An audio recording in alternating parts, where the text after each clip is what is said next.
Hello అండి. నమస్తే. నేను విజయలక్ష్మి విఎల్ మహం. Welcome back to our channel.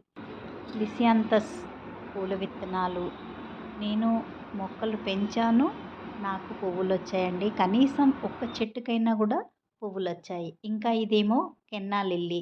కెన్నా lily విత్తనాల ద్వారా రాదు అని అన్నారు. మెట్ట తామర అని కూడా అంటారండి ఇది. ఇది విత్తనాల ద్వారా గ్రో చేయటం కష్టమని అన్నారు. కానీ నాకు ఒక్క మొక్కైనా వచ్చిందండి. అది వచ్చిందంటే ఖచ్చితంగా వస్తాయన్నట్టే కదా! ఇప్పుడేమో ఇవి లిసియాంతస్ మొక్కలు కూడా మన వాతావరణంలో పెరగవు అని అందరికీ అపోహ ఉండేది. కానీ ఇప్పుడు మాత్రం చూసారా, జయలక్ష్మి గారింట్లో ఉన్న మొక్కలకి విత్తనాలు కూడా వచ్చాయి. ఇప్పుడు నాకు ధైర్యం వచ్చిందండి. ఇప్పుడు మీరు కూడా ఇలాగే పువ్వులు కోయకుండా చెట్ల మీదే ఉంచండి. ఖచ్చితంగా ఇలా కాయలొస్తాయి. కాయలు కొంచెం ఇలా పచ్చిగా ఉన్నప్పుడు కాకుండా కొంచెం కలర్ చేంజ్ అయిన తర్వాత బ్రౌన్ కలర్‌లోకి వచ్చాక కోసి ఎండబెట్టండి. చాలా సన్నగా ఉన్నాయి కండి విత్తనాలు. ఆవాల కంటే గసాల కంటే సన్నగా ఉన్నాయండి.